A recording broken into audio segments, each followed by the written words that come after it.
అదిరన్ సంచ మహేశ్వరంకి అతి సమీపంలో HMDA approved villa ప్లాట్లు ఈఎంఐ మరియు బ్యాంక్ లోన్ సౌకర్యం అందుబాటులో. చర్లపల్లి రైల్వే స్టేషన్ సమీపంలో ట్రైన్ కింద పడి బలవన్ మరణానికి పాల్పడినటువంటి విజయారెడ్డి గారు, ఆమె పిల్లలు ఏం జరిగిందనేది ఇప్పటివరకు కూడా బయటికి రానటువంటి పరిస్థితి మిస్టరీగానే ఉంది ఇంకా ఇప్పటికీ. మీరు విజయశాంతి రెడ్డి గారికి బ్రదర్, అన్ననా తమ్ముడా అండి? అన్న మేడం. నేను కానీ అందరూ తమ్ముడు తమ్ముడు అంటున్నారు ఏంటి మరి మిమ్మల్ని? తెలియదు మేడం. లాస్ట్ ఎప్పుడు మాట్లాడారు మీతో మీ సిస్టర్? ఆదివారం మేడం, పోయిన ఆదివారం ఏ తారీఖు అయితే మేడం తెలియదు. ఆదివారం రోజు అనుకుంటా మేడం. నేను ఆ రోజు సిస్టర్ అంటే అంతకుముందు ఆదివారమే, అంటే ఆదివారం ఆమె చికెన్ కానీ ఏదన్నా పిల్లలకి అవుటింగ్కి తీసుకెళ్ళడానికి చేస్తుంటుంది అన్నమాట. మామూలుగా ఆమె ఇండిపెండెంట్ విమెన్, ఆమెనే చేసుకుంటుంది. కానీ ఆ రోజు అంటే కొంచెం వర్క్ స్ట్రెస్ అది ఎక్కువ ఉన్నప్పుడు నిద్రపోవాలి కదా మేడం. సాటర్డే అంటే సండేనే వెళ్తుంది కాబట్టి ఆమె సాటర్డే ఫ్రీ కొంచెం రెస్ట్ తీసుకుంటే సండే ఆమె వెళ్తుంది. కొంచెం స్ట్రెస్ఫుల్గా ఉన్నప్పుడు నాకు చెప్తుంది. అయితే అంతకుముందు వీక్ ఉన్నప్పుడు అంతకుముందు వీక్ అడిగింది నన్ను, అన్నయ్య ఇట్లా రామ్నగర్కి వెళ్ళి ఫిషెస్ ఇస్తావా అంటే, నేను నాకు అక్కడ ఫీవర్ వచ్చింది మేడం ఫుల్. నేను నైట్ శనివారం ఓకే అని చెప్పాను.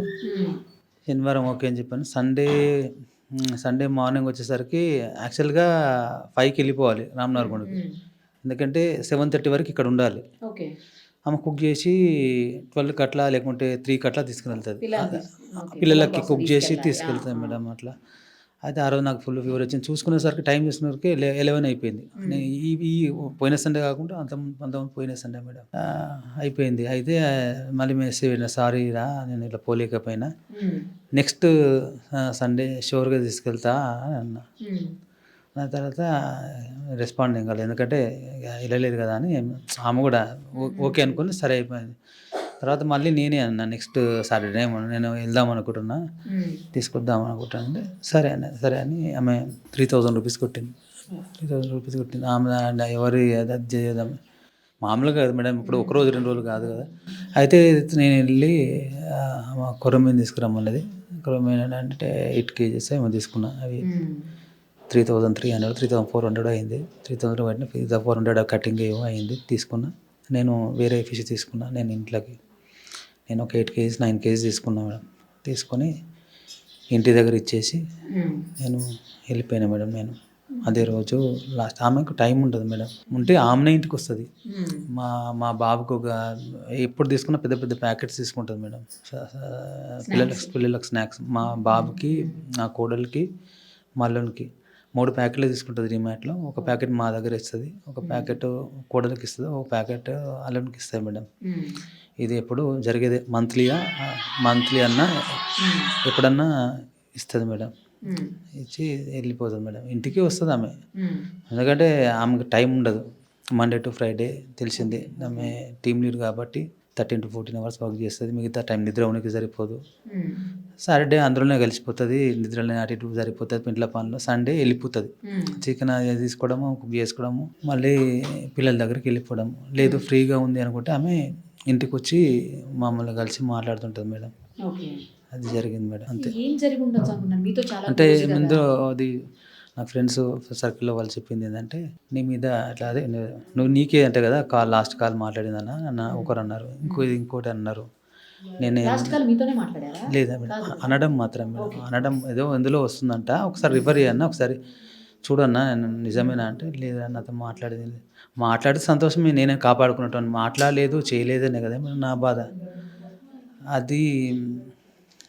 అది జరిగింది మేడం. కానీ ఎందుకు పిల్లల్ని కూడా తీసుకెళ్ళి అట్లా చేయటం అని? ఎప్పుడన్నా ఏదన్నా ఆమె బాధ ఉన్నట్టు కానీ, లేకపోతే ఫీల్ అవుతున్నట్టు కానీ, ఏదన్నా అట్లా దుఃఖంలో ఉన్నట్టు కానీ, ఆందోళనగా ఉన్నట్టు కానీ ఎప్పుడన్నా మీకు అట్లా అనిపించేదా? అట్లా ఉంటే నా ప్రాణమే అడ్డు పెట్టి కాపాడుకుంటాను. చెల్లి అంటే నాకు చాలా ప్రాణం మేడం. అసలు ఇది ఎట్లా జరిగింది? ఇప్పుడు ఏదో మన కలలా ఉన్న నేను ఏదో అంటే మళ్ళీ లేస్తే అయిపోతుంది, కలలాగా మిగిలిపోతుందేమో అని కనడం తప్ప కానీ ఏం లేదు మేడం. పెళ్ళైందనే కానీ మా ఇంటి దగ్గర మేడం, అంటే బాబునైనా ఉండే వృత్తిపరంగా ఇక్కడ ఉండడు, సౌదీ. ఆయనకు 19-20 years ఉన్నప్పుడే, అంటే ఇక్కడ ఈ కరువు ప్రాంతం కాబట్టి ఇక్కడ అంతా 10th ఇంటర్మీడియట్ చదివి ఇంటి పెద్ద అయితే ఖచ్చితంగా వెళ్ళి ఇంటికి సపోర్ట్ చేయడం అనేది ఇక్కడ జరిగేది మేడం. అట్లా ఆయన ఇల్లు ఉన్నప్పుడు కాబట్టి ఇక్కడ వీళ్ళు కూడా సరే 2-3 ఉన్నారు కాబట్టి వీళ్ళకి కూడా 3 కొడుకులు కాబట్టి సరే ఎవరు చూడలేని సమయాల్లో మనం తీసుకొని వెళ్ళి అప్పుడు 3 years మా కోడలు ఏమున్నది మేడం, అల్లుడేమో 2 years అనుకుంటా మేడం. అప్పుడే తీసుకెళ్ళి మా ఇంటి దగ్గర పెట్టుకొని పెంచుకున్నాం మేడం. నేను నా చేతులారా నిర్ణయించిన మేడం. మమ్మీ మా చెల్లేమో ఆమె ఎడ్యుకేషన్ అని జాబ్ అని ఆమె బిజీ ఆమె ఉంటుంది, బావేమో అక్కడ ఉంటాడు. అసలు పెరిగింది నా చేతులల్లో, మా అమ్మ చేతుల మీద పెరిగారు మేడం. పిల్లలు నా అందరు తెలియని వాళ్ళ నాకు 2 కొడుకులు ఒక అమ్మాయి అనుకుంటారు మేడం. తెలిసిన వాళ్ళకే తెలుసు అల్లుడు కోడలు అని. అట్లా చిన్నప్పటి నుంచి పెంచుకొని హాస్పిటల్లో తీసుకుపోవడము చేయడము ఏదైనా మేమే చేసాం మేడం. పెంచుకొని ఇంత పిల్లలతో కూడా ఎప్పుడైనా నేను అనేది ఏంటంటే ఎగ్జామ్స్ కానీ ఏది కానీ వస్తుంటాయి ప్రాణం ముఖ్యమని 2 కూడా ఒకటి లేపించుకునేటం మేడం నేను. ఎందుకంటే మా అమ్మను మీరు గుర్తుపెట్టుకోవాలి. మా అమ్మ రేపు ఏదైనా ఇంత మందులో ఏదో అడిగితే ఫోన్ చేసి తీసుకుని వచ్చేటట్టు ఉండాలి బిడ్డ, మీరు నాకు తోడుగా ఉండాలి బిడ్డ అని ఇప్పుడు. కానీ తల్లి పిలవగానే పిల్లలు కూడా అంత పెద్ద పిల్లలు, చిన్న పిల్లలు కూడా కాదు కదండి, అంత పెద్ద పిల్లలు అసలు ఎట్లా వెళ్ళారు వాళ్ళు కూడా? అంటే తల్లిని కాపాడుకోవాలి అనే దీని మీదనే వాళ్ళు ఉన్నారు మేడం. అంటే కొంచెం మా సిస్టర్ ఏంటంటే మా వర్క్ ప్రెషర్ అనుకోవాలన్నా లేకుంటే సరే పిల్లలు ఎదుగుతున్నారు. ఇప్పుడు మా కోడలు దగ్గర 18-19 years, రేపు ఇంజనీరింగ్ జాయిన్ చేయాలి. ఒక ఏదైనా ఇప్పుడు ఎట్లుంది మేడం, అంటే మామూలు మిడిల్ క్లాస్ మెంటాలిటీ ఉంటారు. రేపు సీటు కొనాలన్నా ఇది ఉంది అది ఉందని ఆలోచిస్తారు కదా మేడం. 10-20 లక్షలు 20 లక్షలు అట్లా ఇంజనీరింగ్కి అవుతుంది. మళ్ళీ బాబుకి మళ్ళీ ఇంజనీరింగ్కి ఎదుగుతున్నాడు, మనం పాపకు పెళ్లి చేయాలని అంత దగ్గర భవిష్యత్తు గురించి ఎవరైనా అంతేగా మేడం. ఇప్పుడు ఎంత చిన్న 5 ఏళ్ళ పాప 6 ఏళ్ళు అంటే సరే టైమింగ్ కదా అనుకుంటారు. వాళ్ళకు కూడా సమయం దగ్గరలో ఉంది, పెళ్ళి కానీ ఎడ్యుకేషన్ కానీ. సో వర్క్ ప్రెషర్ అయి ఉండొచ్చు. పిల్లల భవిష్యత్తు ఎట్లా చేయాలి, రేపు పెళ్ళి చేయాలి, ఖర్చులు ఆబ్వియస్లీ ఓసీ కానీ ఏ క్యాస్ట్ అని అనుకోండి, కానీ ఈ మధ్యలో పెళ్లి ఖర్చులు కానీ అవన్నీ ఎక్కువనే ఉంటాయి. సరే ఆ ప్రెషర్ అని అది పెట్టుకుందా అని తెలియదు మేడం. అయితే తల్లిని కాపాడాలి అనే దీంట్లో 2 పిల్లలు కాపాడదామని జరిగిందని అనుకుంటున్నాం మేడం. వాళ్ళకి అప్పటిదాకా ఏం చెప్పలేదు అని అనుకుంటున్నాం. అక్కడికి వెళ్ళాక మీరు వస్తే రండి లేకుంటే లేదు అనే సందర్భంలో మాట్లాడి వాళ్ళని మాట్లాడు విజువల్స్ చూసాం మేడం. విజువల్స్ వస్తే ప్రయత్నం చేశాడు కాపాడదామని. అమ్మని కాపాడుకుందాం. అటు ఇటు రైల్వే పోలీసులు వాళ్ళు వీళ్ళు ఎవరు అక్కడ సూపర్వైజ్ చేసినట్టు నాకైతే కనిపించలే మేడం. కొన్ని విజువల్స్లో ఇటు అటు తిరుగుతూ చూస్తున్నాం. నా కోడలు అంటే చాలా పాపం, ఆమె చదువు అంతవరకే తెలుసు మేడం. అంటే మిగతా ఇది లోకజ్ఞానం అంటే లేదు. అంటే చదవడము, అమ్మ చెప్తే వినడం, మామ చెప్తే వినడం, అట్లా ఆ విధంగా. అల్లుడు ఏంటంటే హీ కెన్ ఫైట్ మేడం. వాడు అప్పటికి అమ్మ చేతులు పట్టుకున్నట్టు, చెల్లి అల్లుని చేతులు పట్టుకోలేదు, మా చెల్లె చేతులే పట్టుకుంది. అల్లుని చేతులు పట్టుకోలేదు. అల్లుడేమో ఇట్లా పట్టుకొని ట్రై చేసి ఏదో చెప్పుదామని ట్రై చేస్తున్నాడు, కానీ అమ్మకు ఎదురు చెప్పే అది కెపాసిటీ లేదు. ఒకటి అక్కడ రైల్వే పోలీసు ఎవరన్నా కూడా ఒక క్షణం చూస్తే మనం విజువల్ చూస్తే ఎమ్మటే గుర్తుపట్టచ్చు మేడం. ఇప్పుడు ఎగ్జాంపుల్ మీరు చూసినా కూడా అరే ఇదేదో ప్రాబ్లం ఉన్నట్టుంది. ఎందుకంటే ఏదైనా ట్రిప్కి వెళ్దాం అనుకున్న వాళ్ళు ఎట్లుంటుంది మేడం, ట్రిప్కి వెళ్దాం అనుకున్న వాళ్ళు చలో అన్నట్టు సంతోషంగా ఊగుంటూ వెళ్ళిపోతారు. భయంగా ఎవరన్నా కొంచెం గమనించి ఉంటే బయటపడే పెట్టారు. నాకు ఏం విషయం తెలియదు మేడం అసలు. వాళ్ళ హస్బెండ్ కూడా చెప్తారండి, సురేందర్ రెడ్డి గారు కూడా చెప్తున్నారు. అయితే ఇది ఏంటంటే మేడం, ఆ రోజు జరిగింది. ఎందుకంటే మా మదర్కు ఎందుకు అనుమానం రాలేదు అని అనుకుంటారంటే, కార్లో ఎప్పుడు ఏం చేస్తుంది అంటే గట్కేసర్లో బాబుని పిక్ చేసుకుంటుంది. బాబుని పిక్ చేసుకొని తర్వాత అవుటర్ ఎక్కి పటాన్చేరులో దిగి పాపను అక్కడ అవుటింగ్లో, ఎందుకంటే భోజనము ఇవన్నీ చేపించుకొని మన ఫుడ్ తీసుకుపోయి తినిపించుకొని మళ్ళీ రిటర్న్ అయ్యి మళ్ళీ అవుటర్లో కింద గట్కేసర్ దగ్గర దిగి బాబును దింపేసి ఈ విధంగా వస్తుంది మేడం. అయితే మా మదర్ కూడా ఐడియా రాలేదు, జరిగేదే కదా మేడం. ఏదో కొత్తగా ఇప్పుడు ఇంట్లో హౌస్ వైఫ్ ఉండి ఎప్పుడో పోయిందయ్యా అంటే ఎవరైనా క్వశ్చన్ చేస్తే ఏడిపోతామని ఆపుతారు పెద్ద మనుషులు.